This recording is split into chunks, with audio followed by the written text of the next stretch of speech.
Hello, Straters. It's CreepEevee back again with a very interesting video this week. So we had a weird timeline of events that got us to this video. So I was running late on the Commander video that I was doing for this week. I will keep you guys in suspense as to what Commander we were going to be playing this week, but it is going to be Commander.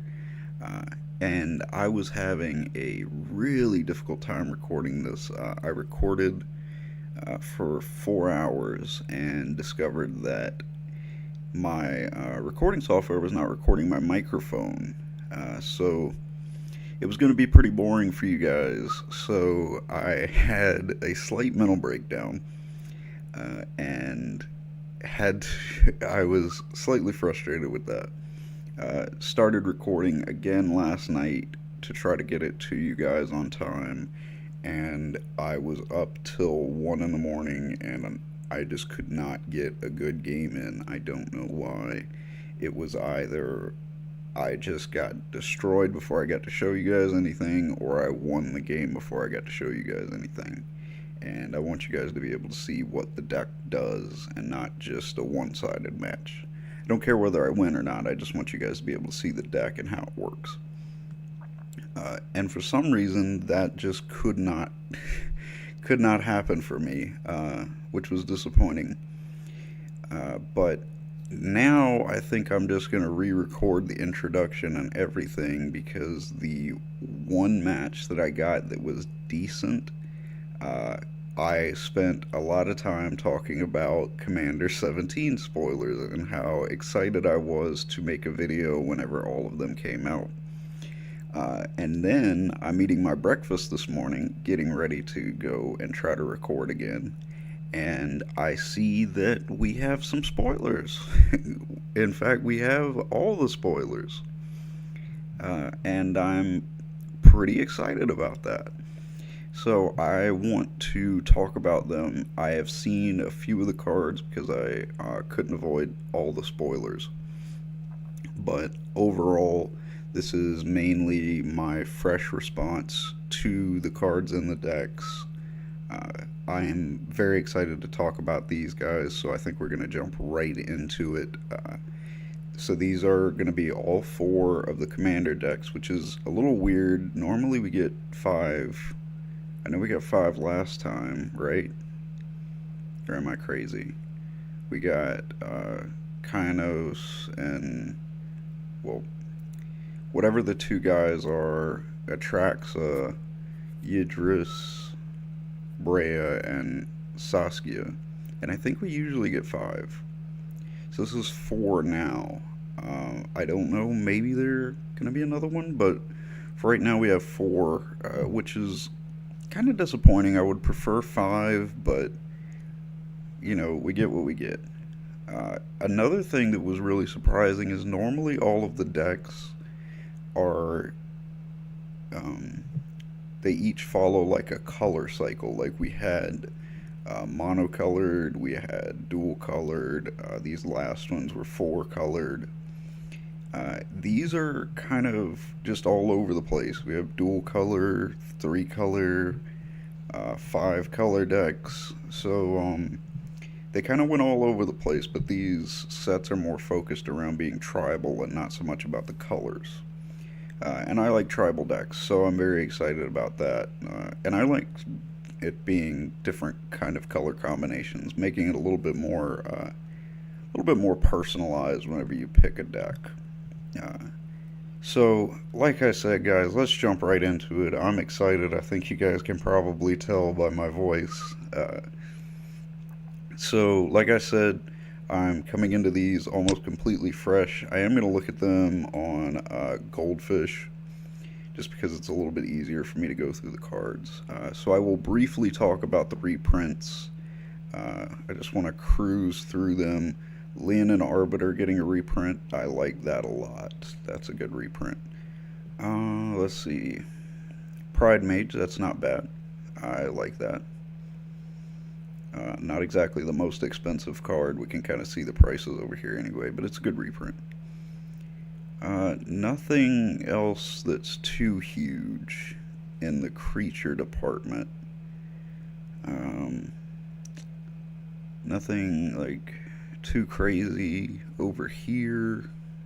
Route. That's interesting. It's weird. Elshnorn is in the artwork. Huh. Well, that was a conspiracy artwork. Forgot about that. It's probably going to be different for the. They don't have all of the artwork. We just know the lists uh, for the reprints. I think we'll find out about the art for the reprints later. Um, let's see. Heroes Blade getting a reprint. Lightning Greaves getting a reprint. That's very good. Actually, putting Lightning Greaves and Swiftfoot in here. That's good. Sword of the Animus getting reprinted. That's good. Um, Sword of Vengeance. That's good. Staff and Nin, not bad. Zendikar Resurgent getting a reprint. And Mirai's Wake. Look at that 1346, and we're getting a reprint for it. That was printed.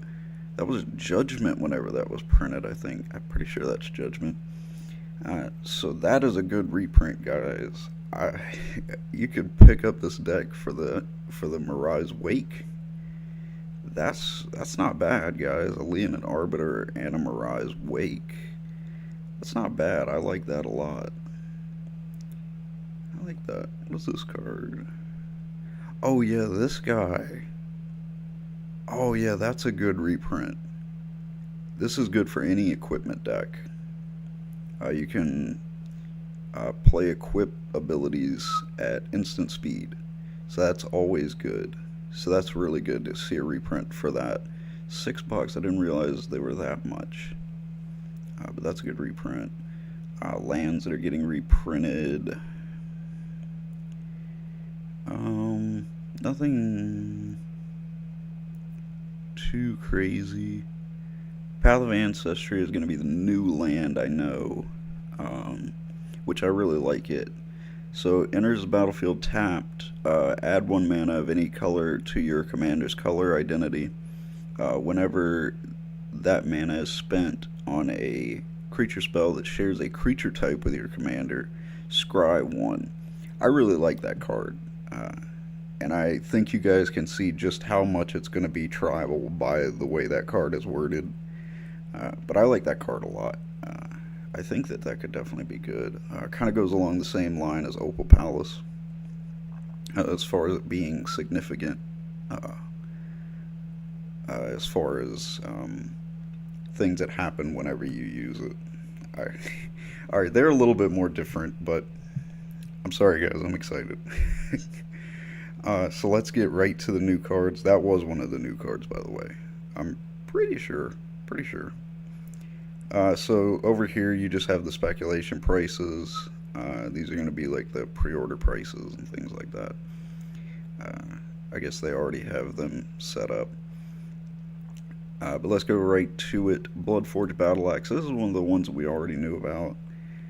Equipped creature gets +2/+0 whenever equipped creature deals combat damage to a player. Create a token that's a copy of Bloodforged Battle Axe and equip 2. It's 1-drop. I like it. I think it's pretty good. I don't think it's too crazy, but I think it's worth picking up. Heirloom Blade. I've seen that, and they don't have a link for that, so we'll look that up in a second. But Kindred Summons. I remember seeing this card. So choose a creature type, reveal cards from the top of your library until you reveal X creature cards where of the chosen type, where X is the number of creatures you control of that type. Put those cards onto the battlefield, then shuffle the rest of the cards into your library. So I have mixed feelings about this card because on one hand it is a 7-drop, which is a lot, but it is also a green card, so that's pretty strong as far as it being in green because you're going to have a lot of ramp. Another thing that I like about this is that it doesn't say non-token. So if you have a ton of cat tokens out and you cast this, you could potentially get a lot of cats out onto the board. And I also like that they put onto the battlefield, and I like that it's not um, look at X cards on the top of your library. It's you reveal until you reveal X creatures of that type. So I like that. I like this card. Like I said, it is a 7 drop, which is kind of heavy, but I think that you could definitely make this card work. Uh, I like it. I like it. I think that there's definitely some decks that can benefit from it. Elf decks could go really crazy with this now that I think about it. Uh, so, like Elf Tribal, this could be huge for them. Curse of Bounty, we're getting in several new curses. This is the green one. I think we're getting one for every color. These have already been spoiled. They're okay. I think this is one of the better ones. So enchant player, whenever enchanted player is attacked, untap all non-land permanents you control. Each opponent attacking that player untaps all non-land permanents he or she controls. So a very good politics card. And untapping all non-land permanents is pretty darn strong, guys. So I think that you're really encouraging your opponent to go after, well, encouraging opponents to go after that opponent, and could work out pretty well for you whenever you attack. So I like this, and it all non-land, so even your attacking creatures are going to get untapped. So that's pretty solid. I like it for a 2 drop. I think there's definitely some aggro decks that could include it. Hungry Links. This card, I don't know how good it's going to be, but I think it's the coolest card coming out. So, cats you control have protection from rats. So, as far as I know, there's no rats in this set. But at the beginning of your end step, target opponent creates a 1/1 black rat creature token. Whenever a rat dies, put a 1/1 counter on each cat you control. So each cat you control is the strong part about this deck. Well, I mean, strong part about this card. Uh, as far as creating creatures with Death Touch, that's kind of scary. As long as you have Hungry Links out, you're going to have protection from them. But if you've given them several Death Touch rats and then this thing dies, you are going to have some Death Touchers to worry about. So I don't. This card might be good as far as if you're playing the deck as it comes pre-con, but overall, as far as including this in your cat decks, I don't know whether it's quite good enough. But this is. It's just such a cool flavor card. And it's cute, like it's adorable. So I can see people putting this in, if nothing else, just because it's cute. So points for being cute artwork, points for being really cool flavor. It doesn't have flavor text, but as far as how it works, being flavorful. So points for that. Points for that. Curse of Vitality, the white curse from this set. Whenever enchanted player is attacked, you gain 2 life. Each opponent attacking that player does the same. This one I feel like doesn't motivate your opponents to attack that opponent as much. Not nearly as good as untapping uh, a ton of your non-land permanents. This is okay, but I don't think nearly as strong. I do feel bad because in every art for these curses, it's this same guy. He's having the worst day of his life. He's being he's being hunted by a pack of wolves. Now it looks like the town village folk are getting ready to murder him. It's a bad day to be that guy. I wonder if he's somebody, like as far as like somebody from the story or from some card art. I don't think I've seen him before, but that'd be interesting if it was. Herald's Horn, this card already got spoiled, and I like it a lot. It's kind of like Urza's Incubator, except it only reduces the cost by 1. but it also has at the beginning of your upkeep, look at the top card of your library. If it's a creature card of the chosen type, you may reveal it and put it into your hand. I like that a lot.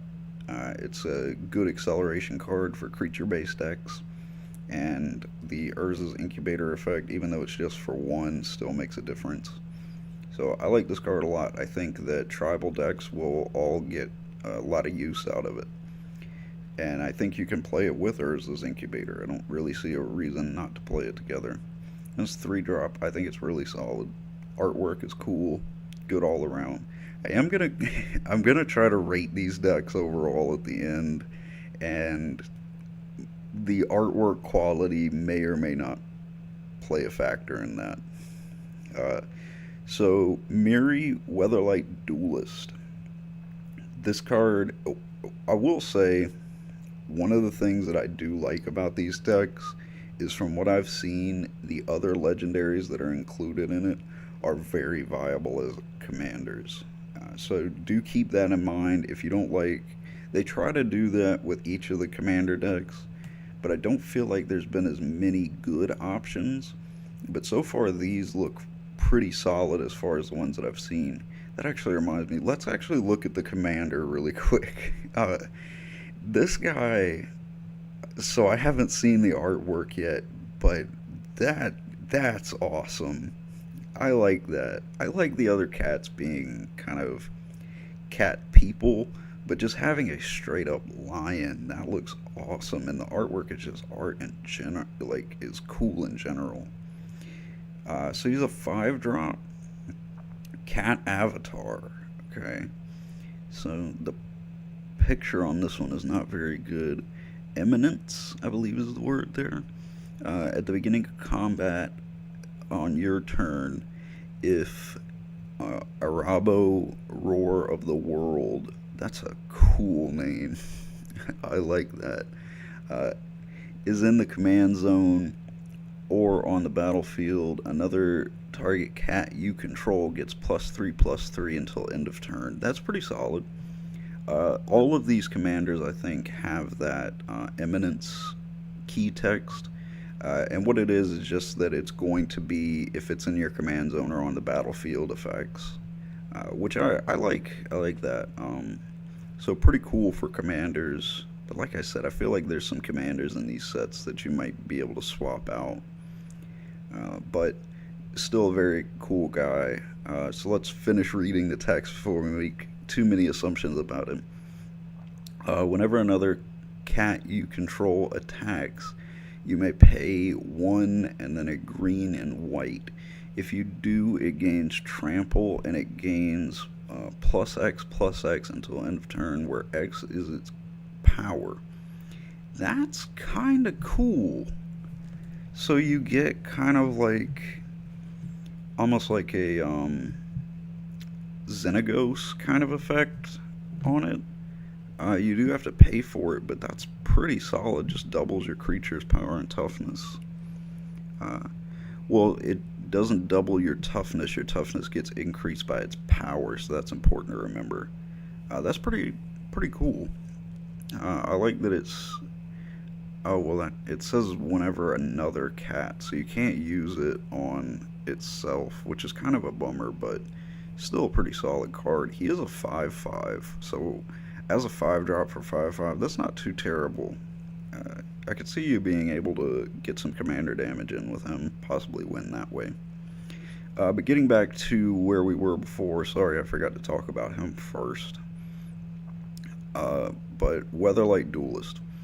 First strike, it's a 3-drop, so you could use this in Tiny Leaders, which is a cool format. Whenever Weatherlight Duelist attacks, each opponent cannot block with more than one creature this combat. That's very good.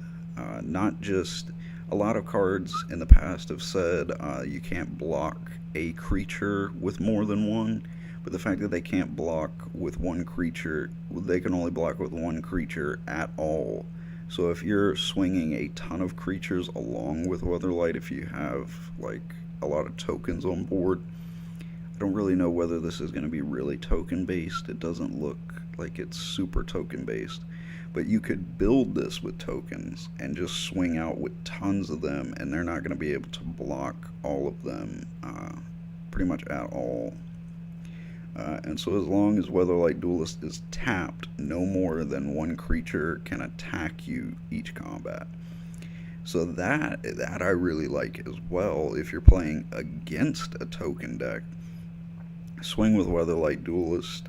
On your turn, your opponent can't block with more than one creature, so you can pretty safely attack with all of your creatures. And then in response, they're not going to be able to swing more than one creature at you, so it's pretty safe to swing out that way. So I think this is really solid. I think there's definitely some things you could do with it as your commander if you want to play more of a token-based deck. I like that a lot. I think I might try to play that, actually. Stalking Leonin. This card I saw, and I'm gonna need to get somebody to explain the ruling on it a little bit more. But I'll explain it as I think it goes. I'll read the card and then explain what I think it is. So 3-drop Cat Archer, which I think is cool. The art is really cool. If you played a rogue in Skyrim and you picked a Khajiit, this is the card for you. But when it enters the battlefield, sorry, that is my phone again, guys. I did find a way to mute the ring, but I can only mute it after it starts ringing. This is the stupidest phone I've ever owned in my house. It's a house phone, so I can't just like turn it off like I can my cell phone. But anyway, back to the card at hand. When Stalking Leonin enters the battlefield, secretly choose an opponent. Reveal the player that you chose. Exile target creature that's attacking you. If it's controlled by the chosen player, activate this ability. If it's controlled by that player, activate this ability only once. So this is how I interpret it. It comes in as you're casting it, you make that decision. So if you're playing a multiplayer game, an opponent might want to counter it if you're declaring them. So you don't have to declare it when you cast, so they can't think about it in those terms. When it hits the board, they cannot respond to you targeting an opponent. And then you state which opponent you've chosen. So I think it's just a way to keep your opponent from being able to respond to those to that decision until it's already on the board and established. That's how I interpret it. I could be wrong on that, but I think that that's what they mean by that. So Alms Collector, this card is great. Just gonna come in and say that it is a Notion Thief for white. It's a little bit different than Notion Thief, but you'll see what I mean. Has flash, that's great. If an opponent would draw 2 or more cards, instead, you and that opponent each draw 1 card. So they only get 1 card, and you get a card off of it. So not exactly a Notion Thief, but as far as having a Notion Thief for white, this is a very good card. I think that nearly every white deck should play this. Find a place to put this in. This is a great card. So Balin, Wandering Knight. This is another card that I see being a good commander on its own if you build a deck around him. So First Strike, it's a 4-drop. I wish it was a 3-drop because then it would be amazing in Tiny Leaders. But I won't harp on that. We're talking about Commander here today. And I think that there might be 2 people watching this video that actually play Tiny Leaders. Balin, Wandering Knight has double strike as long as 2 or more equipment are attached to it. So I think you see where this guy is going already. 1 and a white, attach all equipment you control to Balin. This can be very, very strong. Just 2, and if you have a board of tons of equipment, slap it onto him and you're ready to go as a Voltron commander.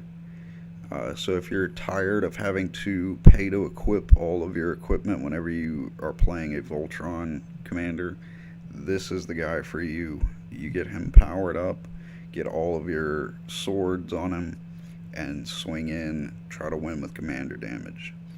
I don't think he will be extremely good because at the end of the day, he is still mono white, and Voltron is difficult to play if you're not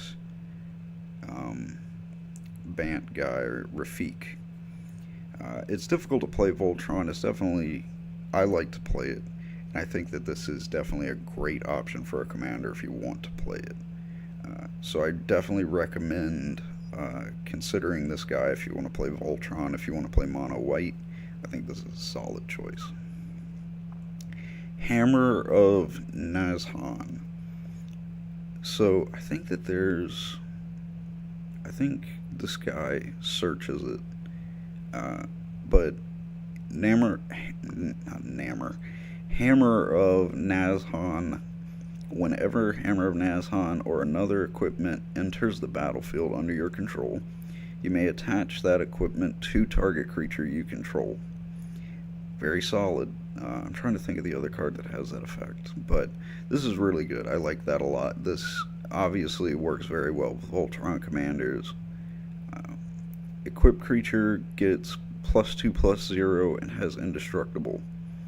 So giving your creature indestructible, never a bad thing. It is equipped 4, so you definitely want to take advantage of it whenever it comes in by itself with the ETB trigger. Qasali Slingers, 5-drop reach. Whenever Qasali Slingers or another cat enters the battlefield under your control, you may destroy target artifact or enchantment. This guy would be a lot better, I think, if it wasn't a 5-drop. I think that's what holds it back.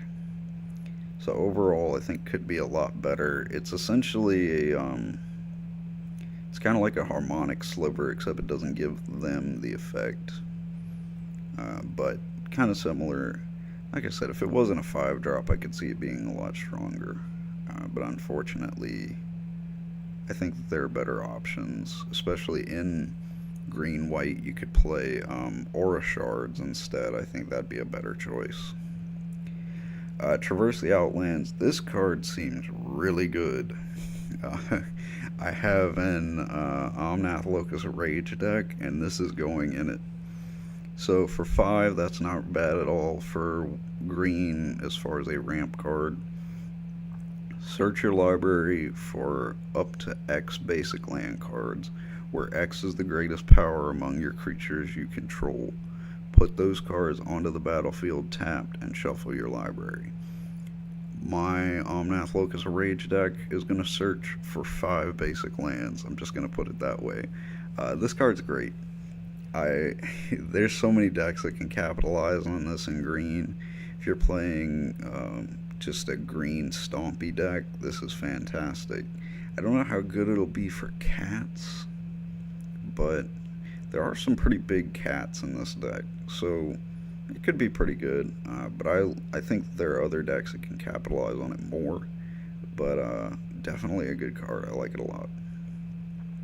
So Nazhan, the Revered Bladesmith. Really like the art for this card. Very cool. When he enters the battlefield, search your library for an equipment card and reveal it. If you reveal a card named Hammer of Nazhan this way, put it onto the battlefield. Otherwise, that card gets put into your hand. So pretty good as far as a searcher. And then you have the advantage of getting out his unique enchantment, well, not unique enchantment, unique artifact, and getting it right onto the battlefield, which is pretty solid, especially because when it comes in, you can auto-equip it to something. So not a bad card at all, I think. He'd be a good commander, I think, if you wanted to do Voltron, but he's a 6-drop, which is kind of rough for a Voltron commander, because chances are you're going to have to cast him a couple times, and I see him getting expensive very quickly. but still a very cool card. I would recommend trying it out. So that's Feline Ferocity. I think that's a really cool name as well. So I like that a lot. I'm looking forward to this coming out. I think that there'll be a lot of cool builds with the cards that are in this deck. So now we get to Vampiric Bloodlust. That's another great name. So we're to the deck that I'm most excited about because I love vampires, and Mardu Vampire sounds very fun. And some of the cards that have already been announced look really solid. So I'm pretty excited. So let's take a look at the commander, Edgar Mardkov. I guess this guy might be Soren's brother or something. I don't know. Maybe the books or something have some explanation. So if you guys know, or maybe this is the first time this guy gets introduced, might be his cousin, might be his dad, might be his son. I don't know. But the art is cool, man. I love this. Just looking like such a bad dude, man. But he is a 6-drop, kind of expensive, but I'm still going to build him. There's just no way around that. He's a 4/4 Eminence. So whenever you cast a vampire spell, if he's in the command zone or on the battlefield, create a 1/1 black vampire creature token. He has first strike and haste. Whenever he attacks, put a 1/1 counter on each vampire you control. So generate some vampires, swing, get them powered up, and win the game that way. Don't usually see a lot of token making in vampires. There are obviously cards that do it. Soren himself does it, but not generally the concept around the entire deck. But I think it looks like pretty solid, given some of the cards that are in this deck. So I think he's a very cool commander. Especially Mardu Vampires just sounds like such a fun way to play it. So I'm pretty excited. So let's go through the reprints. Blood Artist, pretty good to see him getting a reprint. Captivating Vampire, he needed to be reprinted. He's such a good vampire, and the fact that he's going for 712, I didn't even realize he was that high. I really don't feel like he's that high, but maybe I'm wrong. Goldfish is usually pretty accurate on their prices, so maybe I'm just not keeping up with my prices well enough. But he's a very good card. Seeing him get that reprint, a lot of the cool vampires getting reprinted, not necessarily the most expensive ones. Anwar the Rune Sage, okay, very cool to see him. Blood Baron, Blood Lord, so decent on the creature end. Spells, Sword to Plowshares. Wow. Wow, I didn't see that coming. That's pretty impressive. In a vampires deck, that's pretty cool to see it. But anyway, Go for the Throat. Good card to see a reprint on. Return to Dust. Very good to see that. We've seen that in Commander decks before, but good to see it again. Merciless Eviction. Never bad to see a print of that card. Blade of the Blood Chief. Very good reprint. That needed to be reprinted. We're getting Soul Clamp again. Soul Ring as usual. Getting our Signets. Surprised that we didn't. I don't think we saw a Signet in the other deck. Maybe I'm wrong. Door to Destiny is very good reprint. As you see, it's pretty up there. And it's such a good card. Surprised it wasn't in the other one, but maybe I'm missing it because this is one of the must-have tribal cards. Well of Lost Dreams, good to see that getting a reprint. Blind Obedience, didn't super need it, but you should always have it in a white deck as far as like a vampire-ish deck. Black Market, it's good to see it printed. Sanguine Bond, good to see that. Did we get Do we see the other one? Uh, that's the artifacts, enchantments. So we didn't get the. They didn't give us the sanguine bond, exquisite blood combo, which is kind of nice that they didn't do that. We don't need to see that. We don't need infinite combos and pre-con decks. Um, we're gonna have to look those cards up by the end of this video, but Curse of Disturbance, once again, this guy, just terrible luck. I do like his little pompadour. He kind of looks like me, actually. So that's kind of disturbing. So whenever an enchanted creature is attacked, create a 2/2 vampire creature token. Each opponent attacking it does the same. You're only getting one zombie out of it. I don't feel like that's very good. I'm gonna have to say that that one's kind of on the bad side. Curse of Vitality again. Once again, I don't think it's that great. Mind Eater. I really like this card. It already got spoiled. Menace. Whenever enchanted creature deals combat damage to a player, that player exiles a card from his or her hand face down. You may look at and play cards exiled with Keru Mind Eater.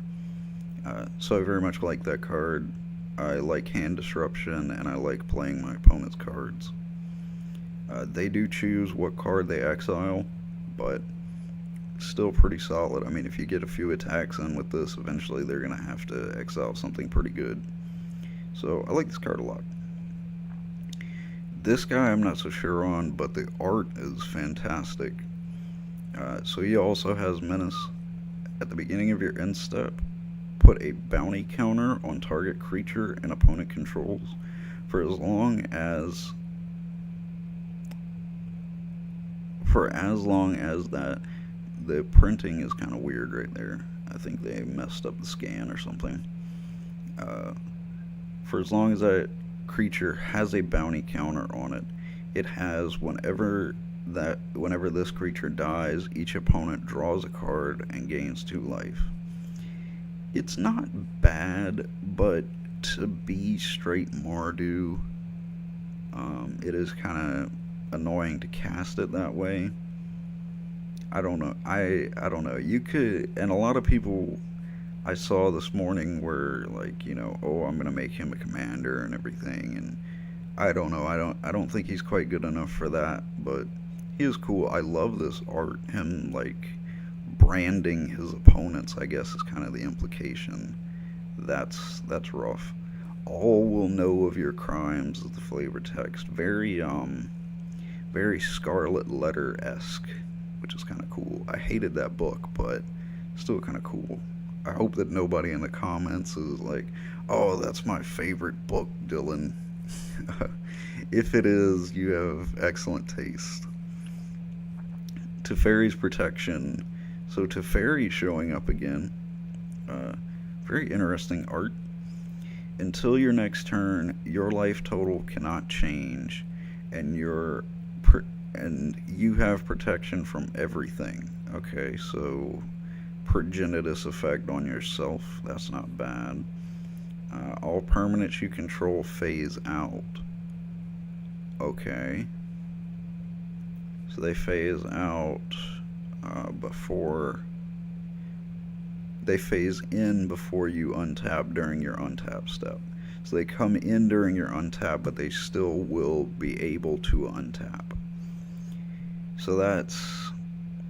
The only thing is if you're in a pod, sure, you're not going to be able to take damage that turn where you're phasing them out, but you might have no blockers whenever the next guy's turn comes.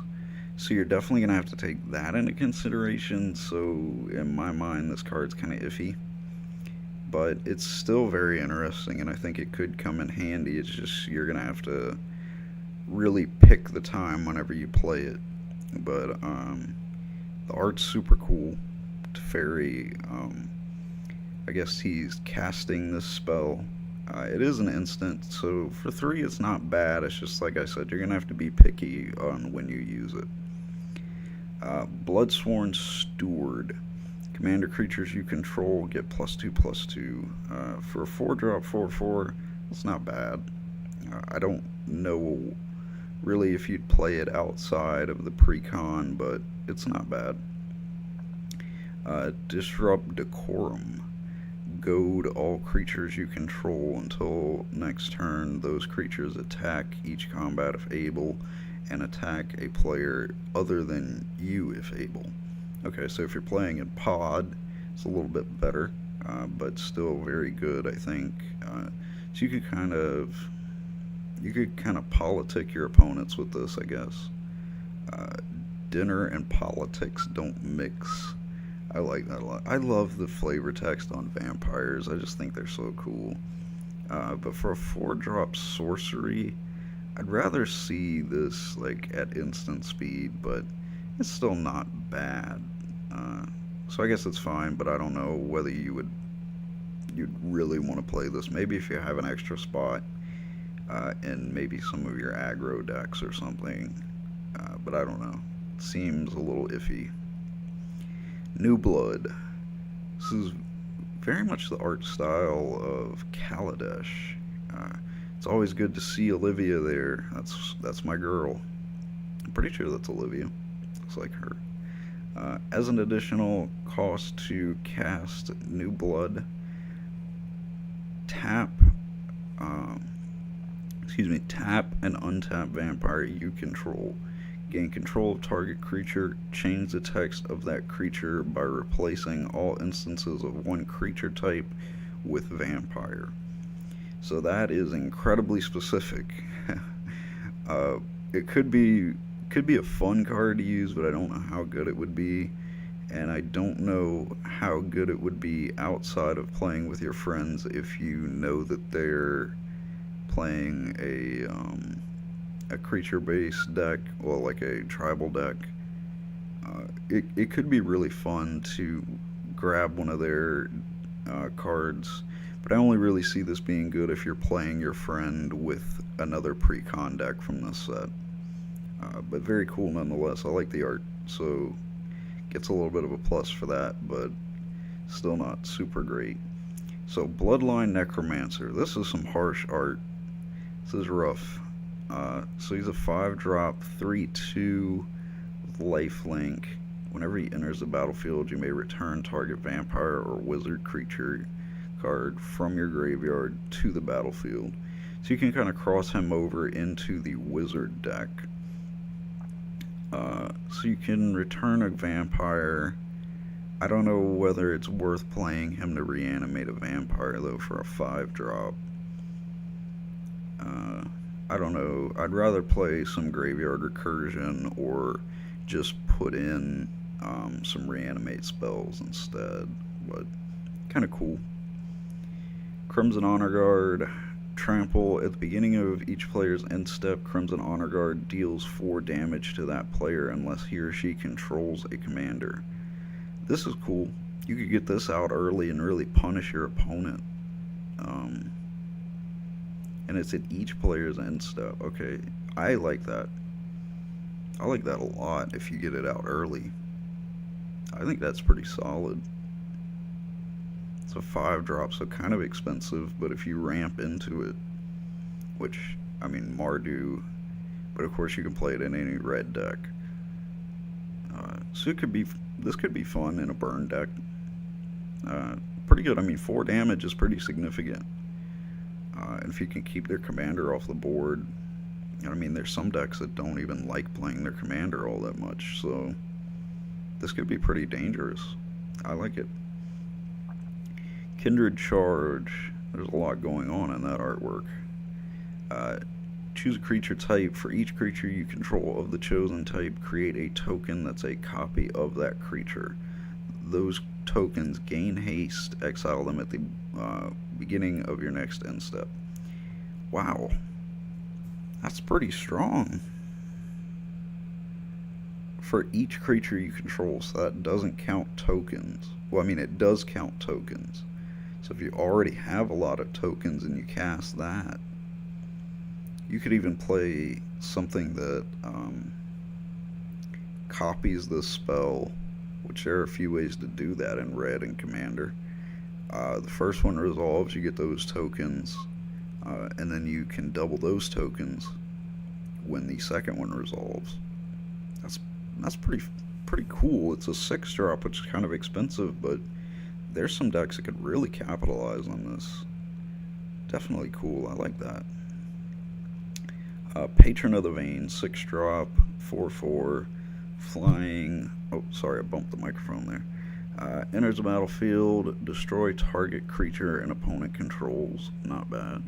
Whenever a creature your opponent control dies, exile it and put a 1/1 counter on each vampire you control. I would like to see that as each creature you control and not just vampires, and then I feel like you could play it in other decks like some of the decks that really capitalize on your opponent's creatures dying, which is a lot of decks in black. So I could see it being a lot stronger that way. It does exile your opponent's creatures, which is always good. So I don't think it's a bad card if you have an extra spot, but I don't think you would want to prioritize putting it in, but not bad. Lycia Sanguine Tribune. Legendary creature, vampire soldier. So a soldier vampire, that's interesting. The art is really cool. I give my blood, my life, all I have in exchange for victory. It's pretty cool. So she costs, I believe it's a female. Lycia sounds like a female name, but I could be wrong. Costs 1 less for each 1 life that you gain this turn. That's pretty cool. She is an 8-drop as it is right now. So if you gained 5 life this turn, she's only a 3-drop. Gain 5, first strike and lifelink, pay 5 life, put 3 1/1 counters on Lycia, activate this ability only on your own turn and only once per turn. That even once per turn, that's 3 counters. That makes her a 7/7 already. This card could get pretty big pretty quickly, and you could play this kind of Voltron. Has first strike already. I kind of like this. I kind of like running her as a commander. I think there's definitely some decks that you could build around her. I like this card a lot, and you could even count that that life gain cost situation towards her commander tax if you're playing her again. I like this card a lot. I don't necessarily like her in the 99, but I like her as a commander a lot. This is one to consider, not even necessarily Vampire Tribal. But there's a lot you can do with this card. I like that. Keep this one in mind. Speculation price has her pretty high, but that's speculation prices. So let's look at any reprints as far as the lands. Pretty standard stuff. Not anything too out of the ordinary. They also have Path of Ancestry, so good to see that. Urborg Volcano getting a reprint. It's pretty cool. Haven't seen that card in a while. Well, that does it for the vampires. Pretty cool deck. I like that one a little bit more than I like the cats, but I am kind of partial to it. Draconic Domination. That's a pretty cool name as well. I'm really liking the names for these. I haven't liked some of the previous names for commander decks. So the Dragon, not even messing around with fancy names, he's just the Dragon. So he is a domain commander who costs an extra 4. So this is a 9-drop commander. That's expensive. But he is a 10/10, and he is a dragon avatar. Okay, so Eminence, as long as he is in the command zone or on the board, dragon spells you cast cost one colorless less. That's good because in the command zone, so your dragon spells just are always going to cost one less. So I don't know whether you're ever going to want to cast this guy, but that's really cool. You could do a lot with that. I like that a lot. If it was just on the board, I don't think it would be good at all, but wow, in the command zone, that's really cool. Uh, Scion still seems pretty strong as your domain dragon, but that's pretty cool. I like that a lot. Definitely worth considering. Uh, Whenever one or more dragons you control attack, draw that many cards. Then you may put a permanent from your hand onto the battlefield. Any permanent, not a dragon permanent. Any permanent. Wow. Just wow. And so I'm assuming that he's in the command zone, so that cost reduction still counts towards him. So he's always going to be a 8 drop, which makes him a little bit easier. I assume that's going to count towards him. I don't see why it wouldn't. That's not bad. That's not bad at all. I like that. I don't know whether I'd play it over Scion of Ur, because Scion of Ur just leads into a ton of combos. But if you wanted to play dragons in a little bit different way, I think this guy is super cool. Yeah, I like this card. He's interesting. I don't know how good he will be, but reducing the casting cost of all of your dragons, and if you can get him out, which it might be hard to get him out, but that effect of getting to put any permanent onto the battlefield is huge. This is super cool. I like this. All right, I want to try him out. But let's quickly look at our reprints. Dragonlord Servant, Dragon Speaker Shaman, not bad. Drugma Eternal, okay. Okay, so we're getting some reprints of the Khans dragons. That's pretty cool. I always like to see them. Oh, you do get Scion out of this. So you can switch them up if you decide you want to play Scion. That's pretty cool. I mean, he needed a reprint, so Scourge of Valkos, not bad. Okay, Croesus the Purger. Are we gonna get all of the Dragon Lords? That'd be cool. It looks like we're getting pretty much most of them. Draconius, Falling Star. It'd been cool if we got the whole cycle of those. Ventmaw. So Siligmar. So it looks like we are getting all the Dragon Lords. That's pretty cool. That's cool. I like that they're giving us all of those. Very cool theme. Bladewing. It's a pretty good reprint.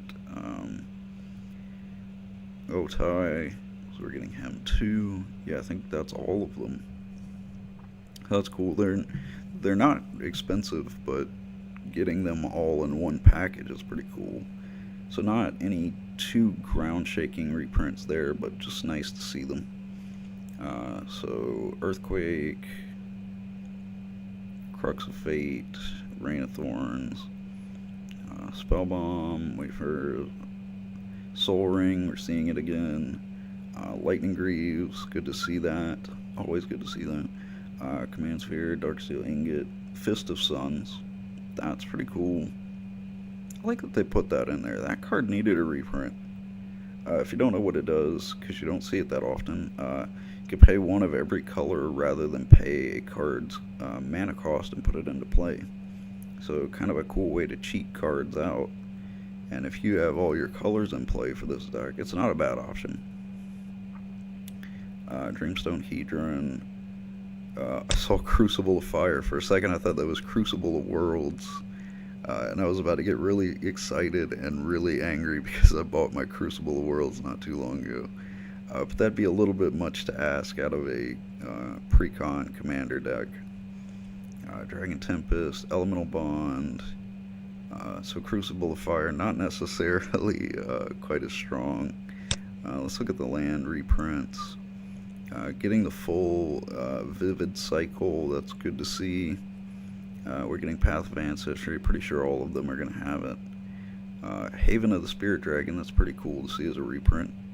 Not necessarily anything super great. Crucible of Spirit Dragon, it's cool to see them reprinted. I like to see those come back. Command Tower. But let's get down to what we want to care about. Only 15 new cards. I feel like the other ones had a little bit more. No, 15 and 15. Okay, for some reason I thought they had more. So that's the Vampires. Mirror of the Forebears, we're going to have to check what those are. I'm sure they have them over on the MTG site. Curse of Opulence. Okay, well, what is going on here? It looks like money is shooting out of his pockets. So it looks like he's doing a little bit better in this one. Looks like everybody is about to trample him for the money.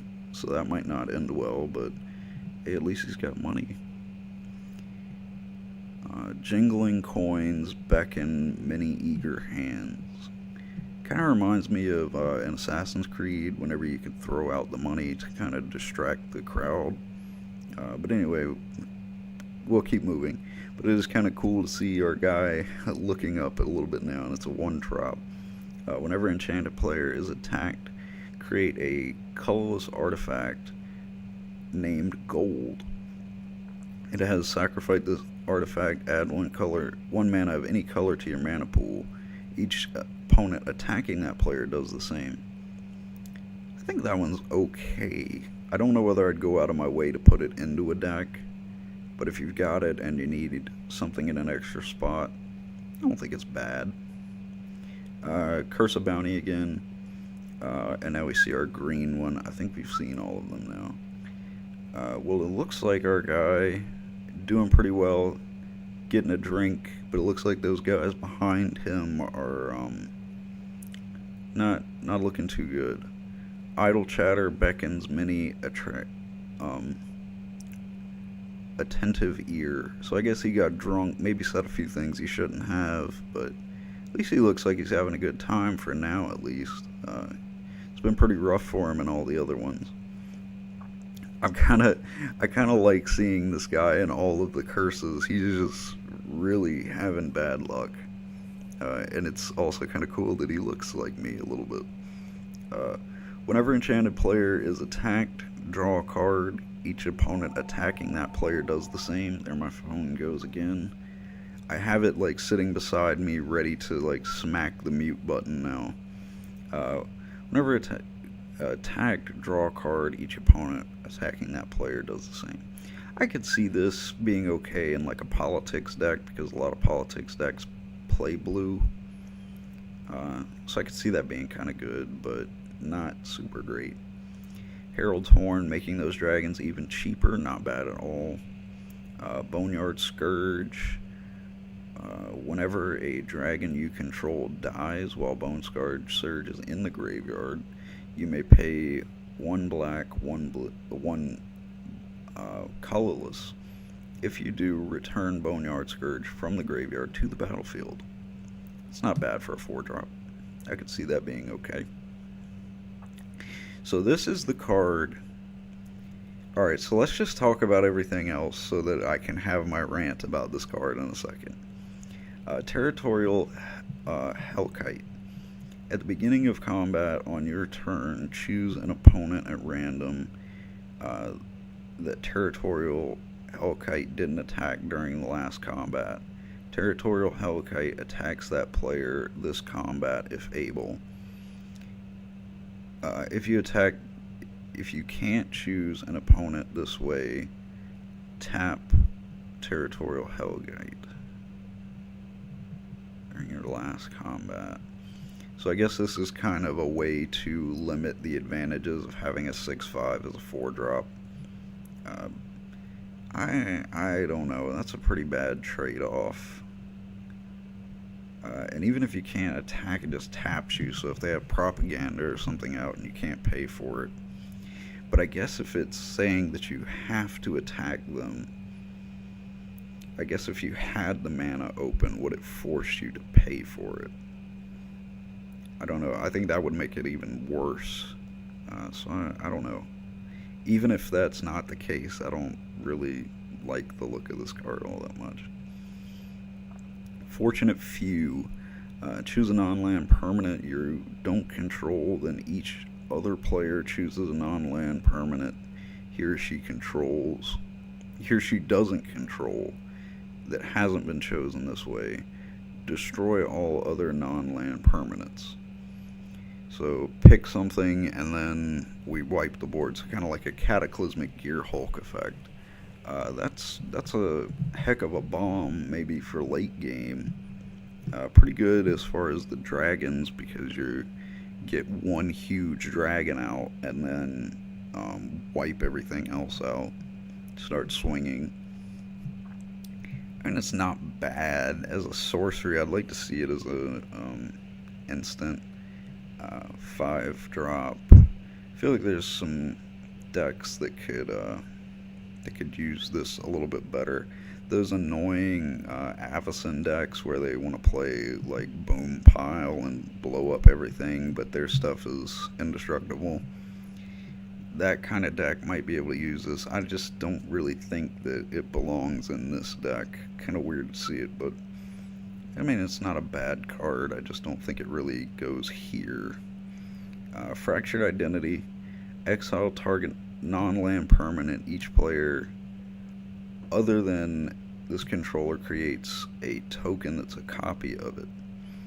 So take something of theirs and now everybody gets one except for them. That's pretty cool. Again, it's a card that just seems weird in a Dragon Tribal deck, but I definitely think that it could be good in other decks. But anyway, Kindred Discovery.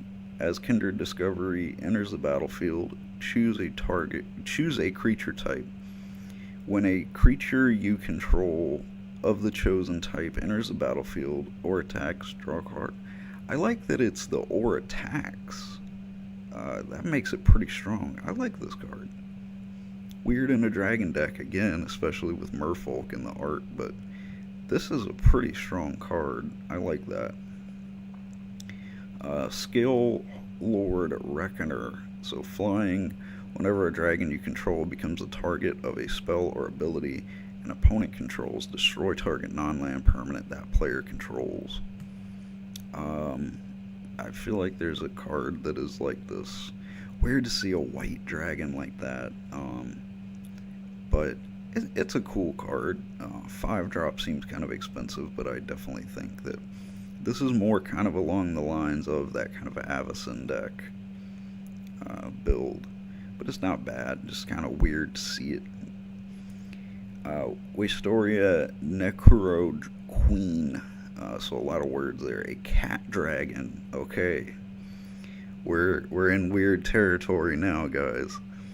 So the art looks really cool, like a panther with wings. That's kind of cool. So Jund. Whenever it attacks, whenever it deals combat damage to a player, that player sacrifices a creature. If that player can't, you create a 3/3 black red green.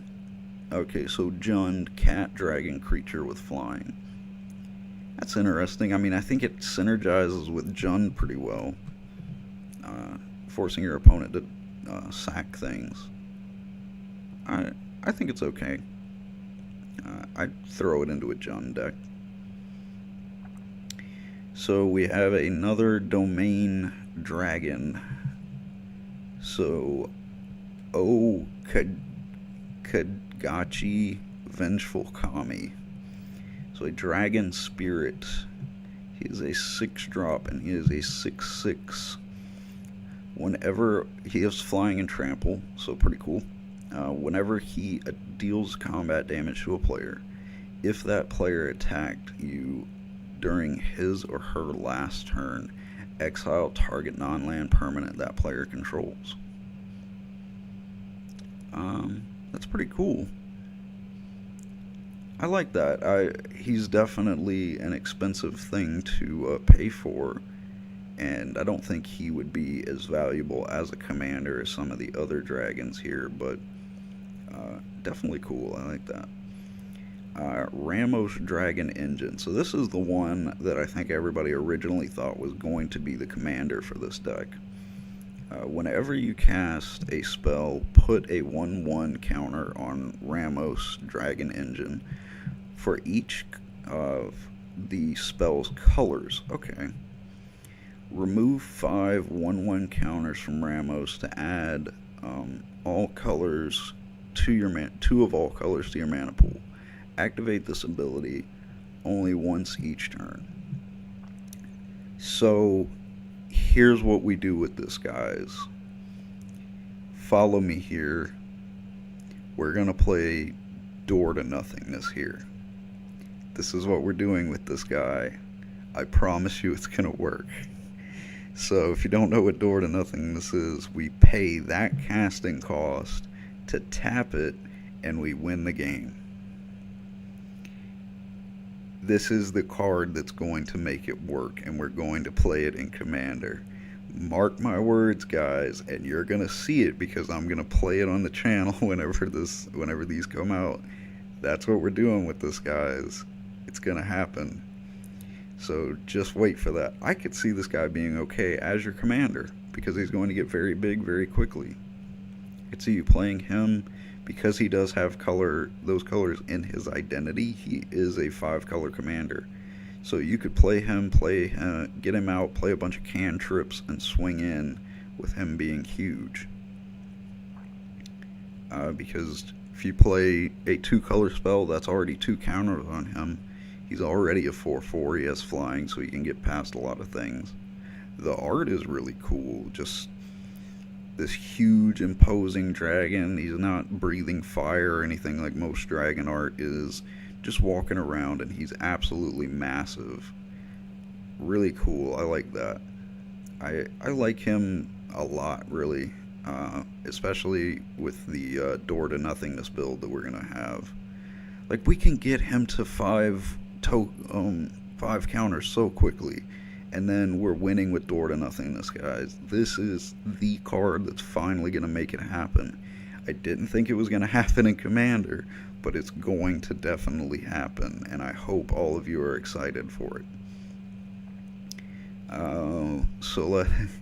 Now that we've gotten through that excitement, I'm going to take a quick sip of my drink, and we're going to talk about this card. Okay, because I've been waiting to rant about this card. This card is so good. He is easily worth playing as a commander. Instant sorceries and dragon spells you control cannot be countered by spells or abilities. Already pretty solid. Whenever you cast an instant or sorcery from your hand, if Taigan Master has attacked this turn, not even dealt damage, just attacked, that spell gains rebound. If you don't remember what rebound does, whenever you cast the spell, you're going to exile it as it resolves, and at the beginning of your next upkeep, you may cast that card from exile without paying its mana cost. So here's what you do, guys. You swing with Otai Master, and you just start playing out your time walks, your time stretches, and you just start taking a ton of turns with this card. You already have blue in your identity. You can play a lot of great white spells, and you're going to win that way. And they're not going to get countered. This guy is going to be insane. Buy this deck to get him. I'm telling you guys, and I may be wrong here, but I think this dude is going to be incredible. I already have a build for him, okay? And depending on how expensive the deck will be online, because I haven't even looked, you'll most likely be seeing him on the channel. I really after these decks come out and they're online, we're probably going to be playing Commander for a few weeks straight. So we have the lands, but this deck looks really solid. I did not expect this to be the deck that I'm excited about. Painful Truth's going to be in this. It's interesting. So now we get to the Wizards. My friend was disappointed in this deck because he wanted this to be clerics instead of wizards because he's a strange person. This one has a lot of cards that they don't have listed. Why are they making this difficult on me? So let's quickly run down. We'll start with the commander here. So this is Grixis, 5-drop. Eminence, whenever another non-token wizard enters the battlefield under your control, if this is on the board or in your command zone, you may pay 1 colorless. If you do, create a token that is a copy of that wizard. The token gains haste, exile it at the beginning of your next turn. That's pretty cool. It's weird to have in wizards, but I don't know. We're going to see what the rest of the deck looks like. But I could see that being interesting. But let's look at our reprints. Apprentice Necromancer, that's not bad to see. Harbinger of the Tides, that's interesting to see. Nin the Pain Artist, this card needed a reprint. Glad to see it getting its reprint finally. As you can see, 634, and this card got so popular, especially in Tiny Leaders, and it got popular as a 1v1 commander. So glad to see it finally getting a reprint. Seagate Oracle for all of our Pauper players. Archaeomancer for us Pauper players. Marchesa, that is a good reprint. I'm glad to see that. She needed a reprint, $6. She needed to see a reprint. Azami, again, for anybody that hasn't already played her. Body Double getting a reprint. Havenghoul Lich, this is another card that really needed a reprint. So good reprints in this deck so far. Arcanus the Omnipotent, good to see that. Puppeteer Click, very good. Vela the Nightclad, another good reprint. Firemind getting a reprint, very good. All of that pretty solid. Go for the Throat, also getting a reprint in one of the other decks. Memory Plunder, pretty cool to see that getting a reprint. Decree of Pain getting a reprint, that always good to see that card getting printed. Soul Ring, Felwar Stone, Unstable Obelisk, Worn Power Stone, Nevermire's Disc. Interesting to see that in this deck. So tons of cards that they don't have listed. We're going to have to check those out in a minute. Tygam Sidisi's Hand. So I'm guessing Sidisi has revived Tygam from the dead or something. I wonder if he's as good in this deck as he is in the others. Land reprints. Getting the Vivid Cycle for Grixis colors. Mystifying Maze getting reprinted. Path of Ancestry getting, well, not getting reprinted, but also being printed in this deck. So yeah, everything looks pretty standard as far as lands. So Curse of Opulence, once again, our guy bursting at the seams. I wish that was me, because the commander deck that I built for this week put a damper on my wallet a little bit. That's me getting drunk again. I don't drink, but apparently in Magic World I do. So Mercil the Pretender, 4-drop Grixis. Whenever Marseille enters the battlefield, you may exile an artifact creature from your hand or graveyard and put a cage counter on it. Whenever the Pretender is... Alright, so the Pretender, I don't know where I got whenever, has all activated abilities of the cards you own in exile with cage counters on them. You may activate each of those abilities only once per turn.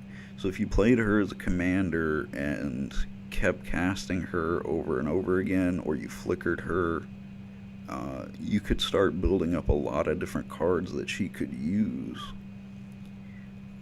That's interesting. She has a wand. I'm not used to. We don't usually see wizards in this world with wands. It's kind of cool. But this card is really interesting. I'd be interested to see what people come up with her. You could kind of do like a. It would almost be like Experiment Cross, where you're just giving her all of these things that she can do. It's pretty cool. You could like exile, because planeswalkers have activated abilities. So could you give her planeswalker abilities? Could you do Grixis Super Friends and just start exiling them and putting cage counters on them? I don't know. We'll have to see. That could be really fun. That's the new Super Friends standard right there. I could be wrong about that, but I mean they're activated abilities, so it should work. I think we'll have to see. Maybe somebody can let me know in the comments if I'm wrong on that. But so Bloodline Necromancer getting printed in this deck as well. Magus of the Mind, sacrifice Magus of the Mind, shuffle your library, and then exile the top X cards, where X is 1 plus the number of spells that were cast this turn. It's kind of a storm thing. Until end of turn, you may play cards exiled this way without paying their mana cost. This is good. That's all I'm going to say about this card, is this is good. It sucks that it's a 6-drop, but this card is good. I love this card. This is awesome.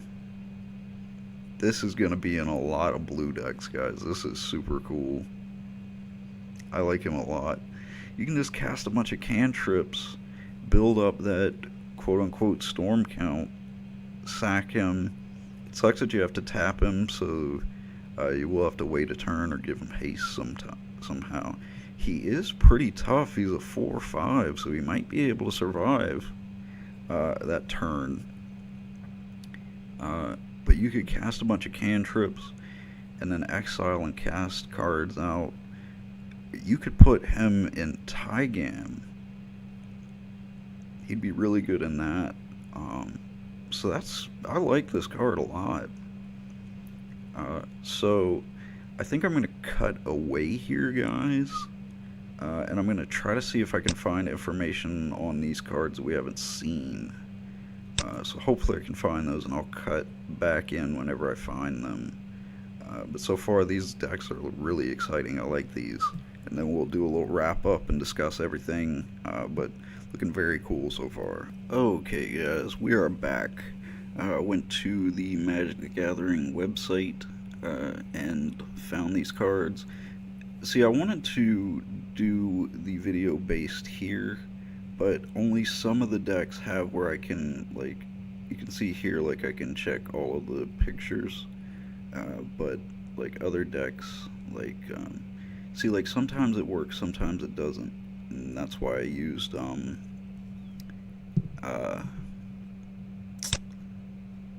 this, Goldfish. That's why I was using that. Because it was kind of hit or miss when it was working, so I was using Goldfish. But anyway, I've pulled up all of the cards that we did not get to see yet, and so I have them on separate tabs. So let's just start going through them. So this one was from the Wizards deck. When Vindictive Lich dies, choose one or more. Each mode must target a different player. Okay. So target player sacrifices a creature. Target opponent. Target opponent discards 2 cards. Target opponent loses 5 life. So I already know what this card is meant for. This card is meant to go in Marin. So you can just keep using it and keep using it and keep using it. I like this card a lot, actually. I think that any black deck can really capitalize on it, and the art is super cool. Uh, Kind of reminds me of Lord of the Rings kind of thing, so I like it. Kindred Dominance. Choose a creature type, destroy all creatures that aren't of the chosen type. Pretty cool for tribal decks. I don't know whether it's super great at a 7 drop, but I mean it's not bad for chosen removal, kind of specific removal. Uh, so I mean it might find a way into a deck, but at 7, I think there's other options. Portal Mage, also from the Wizards deck. When Portal Mage enters the battlefield, it does have flash, but whenever it enters the battlefield uh, during the declare attacker step, you may reselect which player or planeswalker target attacking creature is attacking. So they go to attack step, flash it in, make them attack somebody or something else. Not a bad card, but I mean, it's kind of a one time use, which that's where it weakens itself. But I mean, 3 drop, you could definitely throw it in. It's not a bad card at a 3 drop. Galecaster Colossus, once again from the Wizards. Uh, 7 drop giant wizard, kind of interesting. Uh, Tap and untap wizards you control, return target non-land permanent you don't control to its owner's hand. This is very good. This is very good. It's not a once per turn thing. If you get enough wizards out, you can just start bouncing your opponent's stuff. And I'm sure that there is some way to make this infinite. I'm trying to do this very quickly, so I don't really want to sit here and think too much, but there's ways that you can make this go infinite, I'm sure. And it is a 7 drop, but I'm sure this card can be abused, and even if you can't make it go infinite, if you get enough wizards out, this is pretty strong. I like this card a lot, and it's 5/6, so it can take some hits. Shifting Shadow, this is also from the Wizard set. Enchant creature, enchanted creature has haste, and at the beginning of your upkeep, destroy this creature. Reveal cards from the top of your library until you reveal a creature card. Put that card onto the battlefield and attach Shifting Shadow to it. Then put all cards revealed this way on the bottom of your library in a random order. So it's kind of cool. You get to attack with something and then just throw it onto something else, and that creature dies. So if you have some creature dying effects, is this from the Wizard set? I'm thinking this was from the Dragon set. If it's from the Dragon set, it isn't. It should be. I think it's much better in the Wizard set. Well, I mean, in the Dragon set. I mean, it's cool in the Wizard set, but I definitely think it synergizes with dragons a lot more to get it out pretty quickly. It is a 3 drop, so a lot of the wizards have like tap abilities, so I guess that's kind of what it's going for. Give them haste, tap them, and then sacrifice them. So I could see this being useful in a lot of decks, especially large creature decks. I mean, they're trying to show you put it in the dragon deck already. I don't know whether that was a mistake. I'm pretty sure it said that it was in the Wizard set on the Magic the Gathering website. That's weird. It synergizes so much better with dragons. But, I mean, I see why it would be good in Wizards as well, but just the ability to get your dragons out and hit with them, even if they're gonna die, really, really strong. Is it Chemister? Or Chemeister? I don't know. Art looks pretty cool. This is cool art, okay? This is super awesome. I love that. Just want to point this out. This is one of my favorite arts in the set so far. Art looks pretty cool. Mixing up some potions. 1 red, tap, exile target instant or sorcery from your graveyard. 1 colorless and a red, tap, sacrifice Is it Chemister. Cast any number of cards exiled with Izzet Chemister without paying their converted mana cost.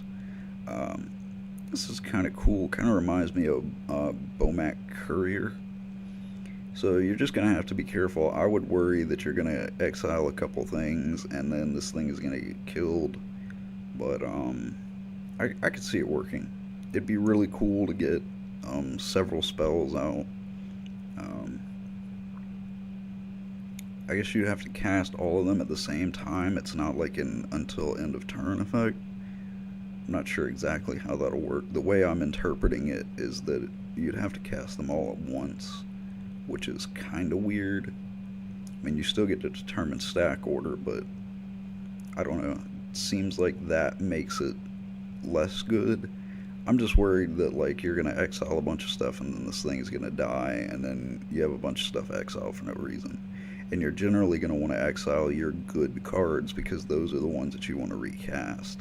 So if this thing gets killed, now those several good cards have been exiled. But there's definitely some cool things you could do with this card, but I think that it might hurt you more than it helps. Kindred Boon. This was from the Vampire set. As it comes in, it is an enchantment for 4.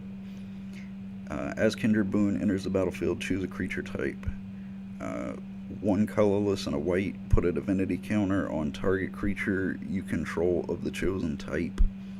Each creature you control with a divinity counter on it is indestructible. This is very cool. I like this card. It's alright, so you're going to have to pay 4 to drop it, and you're going to have to pay 2 to put a divinity counter on one of your creatures. So if you have a bunch of creatures out, this could get expensive to pay this, but you're making them indestructible.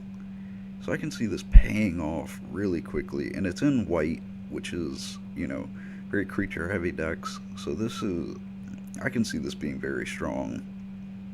So consider using this. It is in the Vampires deck, and I think it synergizes well with them.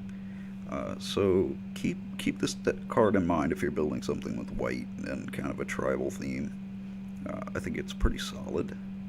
Could put a divinity counter on your commander. That always helps. Mirror of the Forebears. This was in the Wizards as well as the Dragon set, if I remember correctly. So as Mirror of the Forebears enters the battlefield, choose a creature type. Pay 1 colorless until end of turn. Mirror of the Forebears becomes a copy of target creature you control of the chosen type, except it's an artifact in addition to its other types. This is pretty cool. You could definitely do some stuff with this. The problem is you're limited to the creature type that you chose. I think that this would be more abusable in decks that aren't necessarily tribal. If you want to copy, I don't know, I'm sure this is a combo enabler, but I'm just having trouble thinking of stuff on the fly here. But combo enablers don't necessarily want to follow a certain creature type, so I think that limits it there, but it could definitely be pretty cool within the confines of those pre-con decks. Heirloom of the Blade. I believe this was in the Cats as well as Vampires deck. Definitely looks like vampire style art. Equipped creature gets +3/+1. Whenever a equipped creature dies, you may reveal cards from the top of your library until you reveal a creature card that shares a creature type with it. Put that card into your hand, put the rest on the bottom of your library in a random order. This card's not bad. It's not exceptionally good, but as far as getting creatures into your hand quickly, it can definitely help. It's just, I don't know whether it's going to be the best card to play. I don't really see it seeing a lot of play outside of the pre-con decks, but could be quite good in them. So not a card to completely write off, but I don't think it's going to be the strongest card coming out of the set. So Tygam, Sidisi's Hand. So apparently Sidisi has reanimated or taken control of Tygam. So let's see whether it's as strong as the other Tygam. It is a legendary, so you can use it as commander. It's 5-drop, blue and black. Skip your draw step. At the beginning of your upkeep, look at the top 3 cards of your library. put one of them into your hand, put the rest into your graveyard. So kind of graveyard acceleration mixed with searching for combo pieces, kind of a setup. Uh, Pay black and tap, exile X cards from your graveyard. Target creature gets -X until end of turn. So I don't see that effect being quite as good as the other effect. I don't know, I've never been a fan of skipping my draw step kind of effects, but it does help you get to combo pieces, and it does help you fill your graveyard. So I could see you putting this into like a zombies deck, but I don't see this being your commander. But I think it would fit in a nice zombie deck. The problem is it isn't a zombie, it is still a human wizard. So I guess Sidisi didn't kill him. So I guess he's still alive, I'm not sure. I didn't know Sidisi had mind control, I figured it was just reanimation. But I'm not an expert on the lore, so I will not claim to know exactly what's going on there. Kess, Dissented Mage. This is from the Wizard set, and this is the last card here that we have. Flying. During each of your turns, you may cast an instant or sorcery card from your graveyard. If a card cast this way would be put into your graveyard this turn, exile it instead. So, yeah, it's not limited to once per turn. So basically, every instant sorcery in your graveyard has flashback while she's out. This is not bad, and I could definitely see her being used as a commander, especially in Grixis. This could very easily be used as a Storm deck commander, but I don't really see you wanting to use her as a commander outside of that. I think there are better options as far as Grixis commanders. But if you wanted to make a Storm deck, and this is still going to have a hard time competing with I can't remember her name. I think she's a vampire. She attacks, or no, when she comes in, you exile top cards equal to how much she costs. I can't remember her name. But I think this is going to have trouble keeping up with her. But I think that you could definitely build this as a Storm deck that would be just as strong as her. And I think this might be a little bit more fun to play than her. So keep this in mind. I think that she works well with the Wizard deck, and I think she synergizes with them. But I think her real strength would be by herself as a commander playing a Storm deck. So keep her in mind. I think she'd be a lot of fun in that type of deck. So that is all I have for you guys today. I'm not sure how this is going to affect our schedule for the week. I'd still like to get some Commander footage up for you guys. I just want to re-record it. I didn't think it was all that great anyway, and a lot of it was just me talking about how excited I was about Commander decks and how I wanted spoilers. So given the continuity here, I think this one should be, I think we should adjust that. But so I'm not really sure. I might be able to get 2 videos of this deck out, but we might only have 1 video this week of the deck, and then we'll do another one on Thursday. It'll kind of throw us off if we do it that way, so I'm going to try to make it work getting 2 videos out this week, but it will definitely be late. I hope you guys have patience with me. This new schedule, I'm still getting used to it a little bit, and I had all those recording issues, plus a lot of things going on this week. But I hope you guys enjoyed this. This is going to be a long video, I know, but I know that you guys are probably excited for these decks coming out. I know I am. Overall, if I had to say which decks I like the most, I think that this Dragon deck is one of the stronger ones. I think it's very powerful. I think it has a lot of interesting cards in it. The Arcane Wizardry deck, pretty good. It's just, I don't know, it seems like it doesn't really have something that it's going towards. It just seems like, okay, here's good wizards. Doesn't really seem like it has a goal that it's working towards, whereas the dragon deck, very streamlined, knows what it's trying to do, get the dragons out cheap, very simple, straightforward strategy. The Vampiric Bloodlust deck, I think it is also very organized. I think that it has a very solid commander. I think that it has Lycia here. I think she's really solid as well. And it has some very interesting cards to go with your vampires and the new cards. This Cardu Mind Eater, the Teferi's Protection is interesting. So I definitely think this is one to look out for. The cats seem pretty strong. There's a lot of good stuff. Mirari's Wake, should I say. Very good reprint to pick up if you've been looking for one. This is a good deck to pick up because I think that there's a lot of value in this set anyway. And I think it's really good for white and green commander players anyway. A lot of good things to pick up here, so definitely want to consider. Also has some good cards that can also work as commanders, so I think that there's a lot of value in this deck. So overall, a lot of value here, very interesting play mechanics and a solid commander here. Just a lot of raw power and some very fun reprints. A very interesting commander, as well as you're getting Scion if you want to just go back to a regular dragon deck, and it's giving you most of the dragons you need to build Scion anyway. So if you've been wanting to build Scion, this is definitely a good deck for you to try to put it together, get you started, and gives you some new cards to work with, as well as it gives you Tygam, which I think is going to be the breakout card from this set. I could be wrong, but this card just seems so powerful. So look out for it. I know that I'm building it, and you guys will most likely be seeing it on the channel. The Wizard deck, I think it's one of the weaker ones. I could be wrong. It just doesn't seem quite as tough to me. Generating like copies of Wizards just doesn't really seem like the best strategy.